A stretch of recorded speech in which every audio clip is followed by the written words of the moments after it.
Thank you, everyone. Good morning.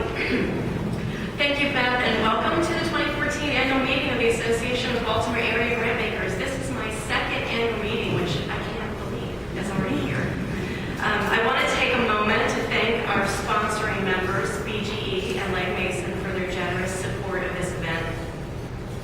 I would also like to thank some of our partners who joined us today, including colleagues from the National Forum of Regional Associations, CERDMA, Job Opportunities Task Force, Johns Hopkins School of Public Health, Business Volunteers Maryland, and Maryland Nonprofits. To our current and new board members, thank you, thank you, thank you. And my heartfelt gratitude to those who will always be my first executive committee, Diane, Lori, Vernon, and Beth. They have been so incredibly generous with their time and so supportive over my first 18 months with ABAG. I want to also acknowledge Betsy Nelson, who's joined us today, and thank Betsy, as always, for being my occasional go-to. Sometimes I wonder, what would Betsy do? And I can actually call her and ask her, and she's been incredibly generous in that way. As you all know, ABAG is a member-led association, and we are deeply grateful for members who choose to invest additional time and resources each year to guide and support programming and other efforts. Over the past year, you supported and attended 117 ABAG programs, helped us wind down 17 successful years of the Baltimore Neighborhood Collaborative and transform it into our newest member affinity group, continued the growth of the member-created and funded Maryland Environmental Health Network that lives here at ABAG, continued local support of the Baltimore Integration Partnership, which is focused on increasing economic inclusion for local residents and businesses through close collaboration with the leadership of educational and medical institutions, and in lockstep with the Mayor's Anchor Strategy. And continue to leverage local dollars with federal grants through the Baltimore Workforce Funders Collaborative. You have been really busy, and therefore so have we. As the network resource and voice for philanthropy, we're always looking for ways to improve our service to you and on your behalf. And thank you for responding to program communication and other surveys that let us know if we're on track and meeting your needs. Because you tell us how much you value programming and convening, your fantastic association staff are trying to find ways to manufacture time and days on the calendar. We haven't found a way to do that yet, but we are working on it. We're exploring ways to provide you with healthy lunch options without alienating our cookie-loving members. We are respecting trees and your request for greener practices by providing more and more information electronically, including the colleague directory this year.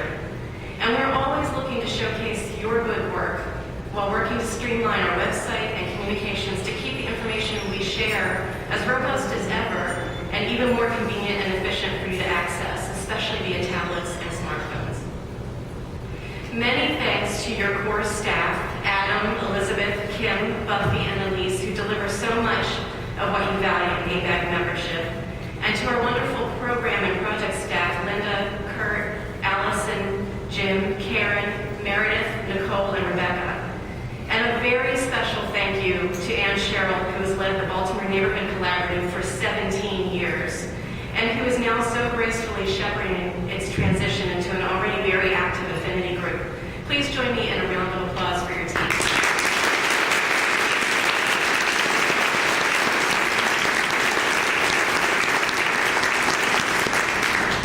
Those amazing people enable me to focus my attention on you, and I've had the opportunity over the last year to meet with many of you individually, to get to know you each more personally, and hear what you have to say about our association and how it supports your work.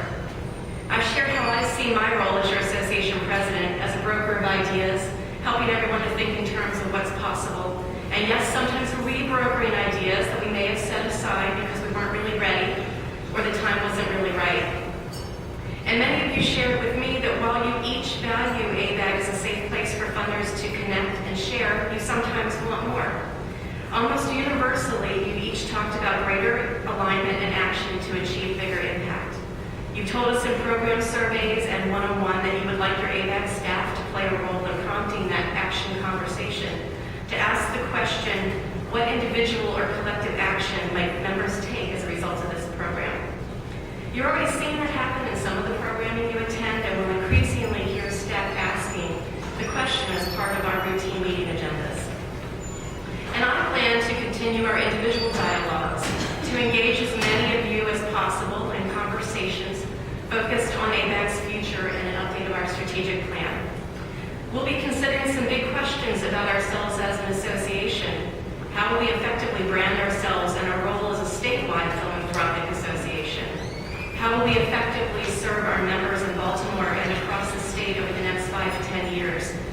Who will be sitting at the ABAG conference table over the next 5 to 10 years? And are there other types of members who would add value to our work and our association? And could we add value for them? So please get ready to be part of that process.